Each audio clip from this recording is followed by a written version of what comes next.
মমতা ব্যানার্জির কাছ থেকে দিয়ে পাওয়া যাবে। বিচার ব্যবস্থাকে কেনা যায় সেটা মমতা ব্যানার্জি বিশ্বাস করেন। তিনি তাই কোটি কোটি টাকা ব্যয় করে দামি দামি দুধে আইনজীবী ব্যবহার করে তিনি কিনতে না পারলেও তিনি সেটাকে প্রলম্বিত করছেন, দীর্ঘায়িত করছেন, নানান কৌশলে সেটা না দেওয়ার চেষ্টা করছেন এবং সেটা সফল হচ্ছেন। সাহস না দেখিয়ে এই সরকারের কাছ থেকে কোনো কিছু আদায় করা যাবে না, কিন্তু বন্ধ করবার সাহসও রাজ্য সরকারি কর্মচারীরা পাবে না।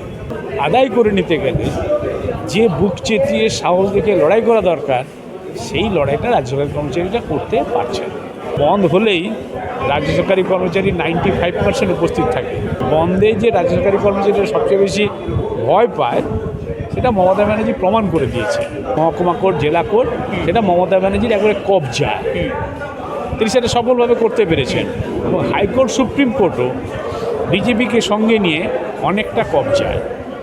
আর এমনিতে সর্বদাই বিচার ব্যবস্থাকে কেনা যায় সেটা মমতা ব্যানার্জি বিশ্বাস করেন। তিনি তাই কোটি কোটি টাকা ব্যয় করে দামি দামি দুধে আইনজীবী ব্যবহার করে তিনি কিনতে না পারলেও তিনি সেটাকে প্রলম্বিত করছেন, দীর্ঘায়িত করছেন, নানান কৌশলে সেটা না দেওয়ার চেষ্টা করছেন এবং সেটা সফল হচ্ছেন। তিনি গণতান্ত্রিকভাবে 2011 সালে ক্ষমতায় আসার পরে তিনি ফ্যাসিস্ট কায়দায়, একনায়কতন্ত্রী কায়দায়, তিনি স্বৈরতান্ত্রিক কায়দায় প্রশাসন চালাচ্ছেন। নিশ্চয়ই ধৈর্যসীমা অতিক্রম করবেই। দেওয়ালে যখন পিঠ থেকে যাবে, সমস্ত ভয়ভীতি উপেক্ষা করে তারা নিশ্চয়ই সাহসী পদক্ষেপ গ্রহণ করবে, তখন আদায় হবে। স্যার, আজকে আমাদের প্রশ্ন নয়, আজকে আমাদের দর্শকদের প্রশ্ন। দর্শকদের একাংশ প্রশ্ন করছেন, ভোট ঘোষণা হয়ে গেলে তখন কি আর এই ডিএ নিয়ে ভাববেন মমতা বন্দ্যোপাধ্যায়? আমি সাধারণভাবে যেটা জানি যে নির্বাচন ঘোষণা হয়ে গেলে মডেল কোড অফ কন্ডাক্ট চালু হয়ে যায়, তখন রাজ্য সরকারের একটা বলবার ছুতো পাওয়া যাবে যে মডেল কোড অফ কন্ডাক্ট চালু হয়ে গেছে, আমরা তো এখন কার্যত কেয়ারটেকার গভর্নমেন্ট, নতুন যে সরকার নির্বাচিত হয়ে আসবে তখন সেটা তারা ইমপ্লিমেন্ট করবে, এইটুকু আমি আশ্বাস দিতে পারি। আমরা যদি ফিরে আসি নিশ্চয়ই করব, এরকম কিছুটা বলে না দেওয়ার যে ইচ্ছেটা এটা সম্পূর্ণ করবে আর কি। এই রাজ্য সরকারের কর্মচারীদের মধ্যে অনেকেই বলছেন সোজা আঙুলে ঘি উঠবে না, বন্ধ রেখে রাজ্য সরকারকে অচল করতে হবে, তবেই মাথা ঘামাবে। আপনি বিশ্বাস করেন এটা? 100% বিশ্বাস করি, কিন্তু বন্ধ করবার সাহসও রাজ্য সরকারি কর্মচারীরা পাবে না। পাবে না?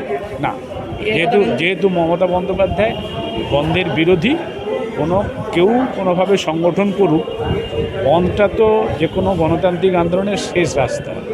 তিনি একটা লিফলেটিং করতে দেন না, একটা পোস্টারিং করতে দেন না, একটা স্ট্রিট কর্নার মিটিং করতে দেন না, তিনি কোনো ডেপুটেশন দিতে দেন না, তিনি কোনো আলোচনা করতে চান না, তিনি বন্ধ করতে দেবেন। অতীতে তো আমরা পশ্চিমবঙ্গে অনেকগুলো বন্ধ দেখেছি এবং বন্ধ হলেই রাজ্য সরকারি কর্মচারী 95% উপস্থিত থাকে, আর বন্ধ না হলে 60%, 70% উপস্থিত থাকে। অর্থাৎ বন্ধে যে রাজ্য সরকারি কর্মচারীরা সবচেয়ে বেশি ভয় পায় সেটা মমতা ব্যানার্জি প্রমাণ করে দিয়েছে। তো এইভাবে যারা রাজ্য সরকারি কর্মচারীরা, যারা আমি ভীতু বলছি না, কিন্তু মমতা বন্দ্যোপাধ্যায় এক্ষেত্রে এতটাই সফল যে সমস্ত রাজ্য সরকারি কর্মচারী সহ সমস্ত রাজ্যবাসীকে। রাজ্য সরকারি কর্মচারীদের সাহস দেখানোর দরকার আছে বলে মনে করছেন না? সাহস তো অবশ্যই দেখা দরকার। সাহস না দেখিয়ে এই সরকারের কাছ থেকে কোনো কিছু আদায় করা যাবে না। নিজের নাগরিক অধিকার, নিজের গণতান্ত্রিক অধিকার, নিজের দিয়ে পাওয়ার অধিকার, কোন অধিকারকেই সে স্বীকৃতি দেবে না। তার জন্য কেবলমাত্র এটা আবার কোর্ট কাছারি করেও মিলবে না। এটা দেখা গেল 10 বছর ধরে ডিএ মামলা চললো, তারপরে 5ই সেপ্টেম্বর থেকে আজকে 24শে সেপ্টেম্বর হয়ে গেল, অবিলম্বে 25% দেওয়ার কথা ছিল, তার তো কোনো হেলদোল নেই, বরং বোঝা যাচ্ছে যে দিচ্ছে না। অর্থাৎ এটা তো রাজ্য সরকার সেদিক থেকে সফল, যে তিনি দেবেন না যেটা বলেছেন, কুকুরের মতো ঘেউ ঘেউ করবেন না বলেছেন, অনুদান এটা অধিকার নয় বলেছেন, তার প্রেক্ষিতে সুপ্রিম নির্দেশ এলেও তিনি সেটাকে কার্যকরী করছেন না। এটা তো অপর দিক থেকে ওনার সফলতা। এবং সেই জায়গায় দাঁড়িয়ে আদায় করে নিতে গেলে যে বুক চেতিয়ে সাহস দেখে লড়াই করা দরকার, সেই লড়াইটা রাজ্য সরকারি কর্মচারীরা করতে পারছে না। আমার একটা প্রশ্ন হচ্ছে স্যার, এই সরকারি কর্মচারী কি সরকার থেকে আলাদা? যেখানে সাংসদদের বেতন বেড়েছে, বিধায়কদের বেতন বেড়েছে, প্রায় 30 গুণ বেতন বেড়েছে মুখ্যমন্ত্রীর নিজের, কিন্তু তিনি বলেন আমি বেতন নিই না। কিন্তু এই রাজ্য কর্মচারী ডিএর কথা এলেই তখন কোনো কথা কেন ওঠে না? না, দেশের সংবিধান অনুযায়ী, প্রচলিত রীতিনীতি অনুযায়ী রাজ্য সরকারি কর্মচারী সে নিচু স্তর থেকে উঁচু স্তর পর্যন্ত রাজ্য সরকারেরই অংশ, পরিবারের অংশ। অতএব তাদের সমস্ত বিষয়গুলো সহানুভূতির সঙ্গে বিবেচনা করাই উচিত। এই নিয়ে কোনো সন্দেহ নেই, এই নিয়ে কোনো বিতর্কও নেই। কিন্তু যিনি প্রশাসনটা চালাচ্ছেন তিনি গণতান্ত্রিকভাবে 2011 সালে ক্ষমতায় আসার পরে তিনি ফ্যাসিস্ট কায়দায়, একনায়কতন্ত্রী কায়দায়, তিনি স্বৈরতান্ত্রিক কায়দায় প্রশাসন চালাচ্ছেন। আর এটা সুবিধা হয়ে গেছে যুক্তরাষ্ট্র কাঠামোয়, যেহেতু কেন্দ্রে তারই বি টিম বা তার এ টিম যাই হোক না কেন মোদী সরকার আছে।